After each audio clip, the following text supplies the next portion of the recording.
This is GARIS Masculinist MGTOW flyers, 2 3-page essays on the themes of masculism and MGTOW, written and read aloud by Prof. Dr. Hugo de GARIS. This is flyer number 181, entitled MGTOW/Masculism, Baby Farms and Eugenics. Description.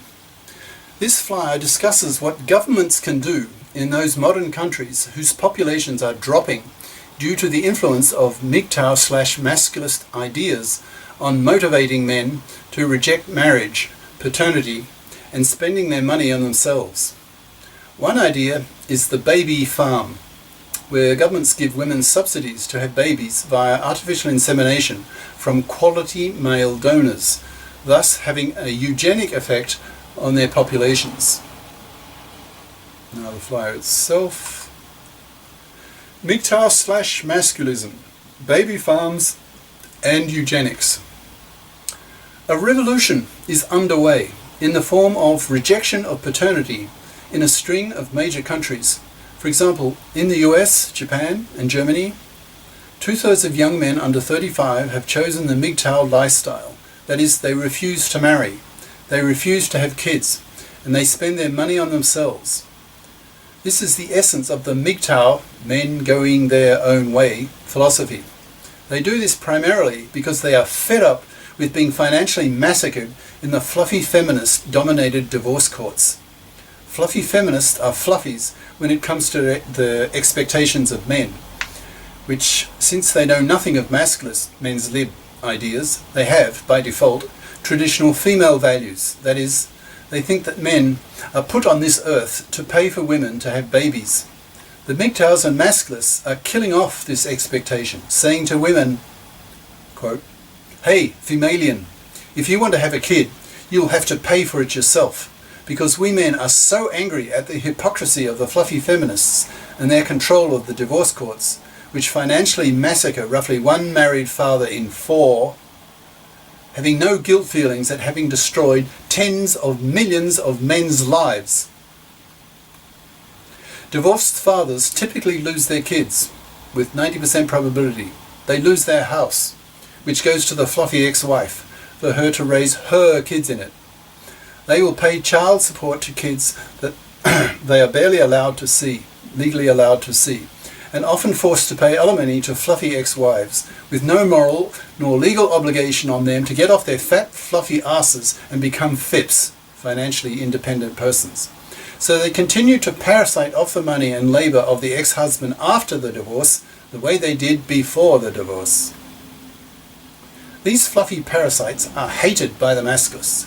The primary political goal of the masculists, who are a lot more political and in your face with women than the politically passive MGTOWs, who just quietly walk away from marriage and paternity, is to wipe out manslavery by wiping out the fluffies, by simply ignoring them to death, that is, by having nothing to do with them, MGTOW style, so that they rot on the shelf to extinction. Fast forward now a few decades, and imagine that governments have become fully conscious that their populations are falling due to the paternity rejection. Women are scared shitless that they will not have a kid because too few men are prepared to risk being financially massacred in the fluffy feminist-dominated divorce courts. In brackets, in all their hypocrisy of pushing for equal women's rights, but rejecting equal women's obligations, that is, the moral duty to stop being fluffy crappers, studying fluffy crap at high school, and hence more fluffy crap at college, so that by the time these fluffies feel their biological clocks ticking, they will realize they cannot afford a middle-class house with their fluffy crap salaries. So they look around for some manslave to parasite upon, who will pay for her to have her kids in his house, paid for by him. All women need to be socialized by parents and teachers to be FIPs, or be punished by not getting a man to pay any interest in them. Masculists spit at fluffies and fluffy feminists as immoral, parasitic, manslaving vermin to be wiped out, and that is what is beginning to happen. The populations of the major countries are starting to fall. Men are rejecting the traditional man-slave role of being parasited upon by a bloody fluffy, and are taking up new lifestyles, such as saving and investing hard in their first harver years and retiring to do what they love in their second harver years and not being exploited by a fluffy parasite. Now, what will governments do when nearly all men in the modern countries reject fluffies, reject marriage, reject paternity and go their own way, spending their money on themselves? What can governments do to stop their populations from dying out? They can create baby farms. That is, a system in which women who want kids can marry the government. The government gives them money so that they can more afford to have kids and be given artificial insemination from quality male sperm, hence the eugenic aspect of baby farming. The government can keep increasing the baby subsidy so that women reason that with the little money they earn themselves, plus government money, they can afford to have a kid and pay for a nanny. The government will have to set up extensive creches and childminder centres so that single mothers, who will be the majority until the gender laws, in brackets, particularly regarding divorce and the lack of a paternity rejection rate, close brackets, are made men fair by the gender politicians.